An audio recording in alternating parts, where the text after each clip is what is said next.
If you are capable of causing depression to yourself, I'm saying this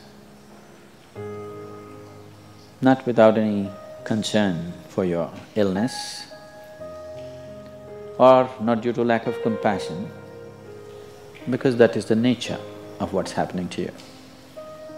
If you're causing depression to yourself, you are able to generate substantial amount of intense emotions and thoughts, but in the wrong direction. If you don't have very strong emotions, very intense thoughts about something, you cannot get depressed.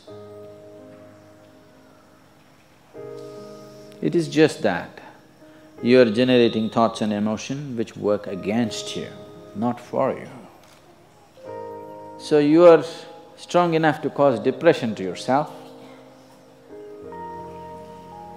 because for you to cause a mental illness for yourself, unless you're pathologically ill, which is just a small number of people, rest are all self-created. Most of them are self-created.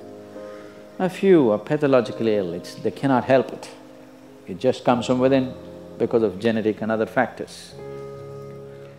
Almost everybody here, if we train them towards a certain kind of thought process and emotion and push them a little bit with the outside situations, almost everybody will go lose their mental balance. They will become clinically ill. They can be driven to madness, I'm saying, because the line between sanity and insanity is very thin. People keep pushing it. You get angry, you're pushing the line. It's a thin line. In fact, when you get angry, you know you're pushing the line. That's why the expression, I was mad at somebody. You're not mad at somebody, you're just going mad. You cannot be mad at somebody. You're just pushing your sanity, the boundaries of sanity, and moving into insanity for a certain period of time and coming back. You do one thing every day, you try this, 10 minutes a day. Try intense anger on somebody. You will see in 3 months' time, you will be clinically there. Yes. Just try it if you want. Because if you keep pushing the line, you go mad and you come back, you go mad and you come back, one day you're not able to come back, that's all.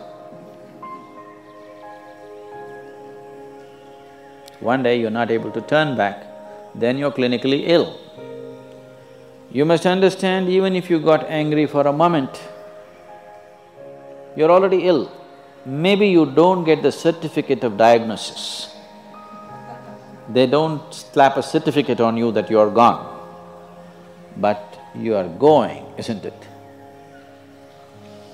You think it's your right to throw tantrums? You think it's your right to get angry with people? You think it's your privilege to be depressed so that you'll get attention from somebody? You keep playing this, one day you will not be able to turn back. Keep crossing the line every day, one day you will see you cannot cross back. That day, you need a doctor. Till then, everybody needed a respite from you, but the day you can't cross back, they get the respite because now they can catch you and give you to a doctor. Otherwise, you're temporarily going mad every day, many times a day. They cannot even send you to an asylum, they have to bear with you, your family, your friends, your people around you. If you get at least truly clinically ill, we can hand you over.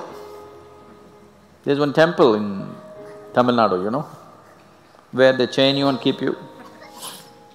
Where there is no hospital, no psychological for ailments, there's no hospital, there is a temple that somebody created which is supposed to push people back into sanity.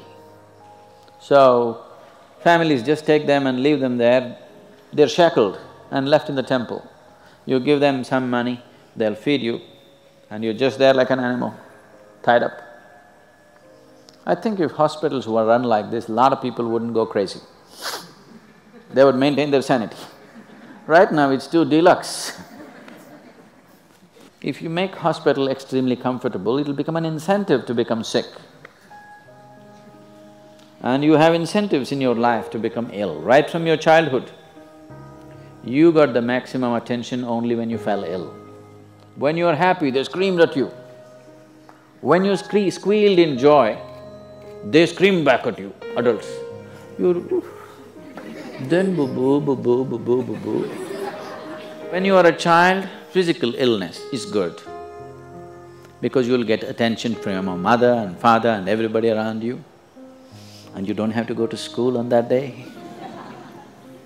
So you learn the art of falling physically ill. But once you get married, you learn the art of becoming mentally ill. Because if you want to get attention, you go sit in a corner, act depressed, people will pay attention to you.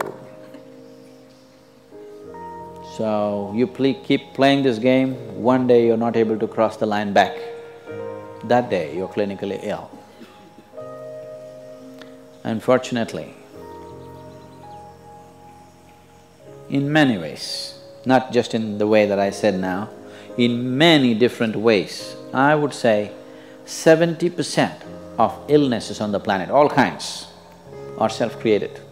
Even if you get an infection, there is a way. If you keep yourself in a certain way, physically and mentally, the virus and the bacteria will not work the same way as it works upon somebody else. If you set yourself like this, no matter what's happening, anyway, I have to go and do this, this and this. There's no break from that. The last 29 years, I have not been able to cancel one program because I'm running temperature, I got a cold, I got this, I got that. It doesn't matter what's happening, what you have to do, you anyway have to do. You can't turn back on that. Either out of your commitment or you have a boss like that. One way or the other, if it happens, then you will see, you will not at all fall sick so often. Because if you have temperature, you still have to go. If it's summer, you still go, right? Now, a lot of people don't go. It's a little hot outside, they don't go and work. A little cold outside, they don't go and work. A little raining, they won't go and work. A snowflake, they will not go and work. This is just weather. So for every change in weather, if you have the comfort of covering yourself in a blanket and lying down, once you create that, your body will learn to fall sick as often as possible. If you just keep it this way, it doesn't matter what it is, anyway I have to go and do what I have to do, you will see your body will just bounce back as quickly as possible, even if it gets the worst kind of infections.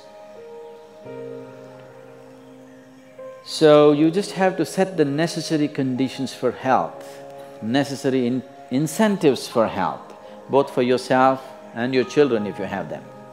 Do not set incentives for sickness. If a child is sick, observe him from a distance, never go cuddle him.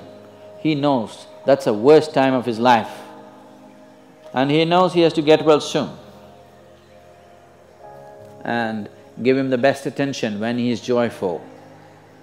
You will see he naturally learns from within.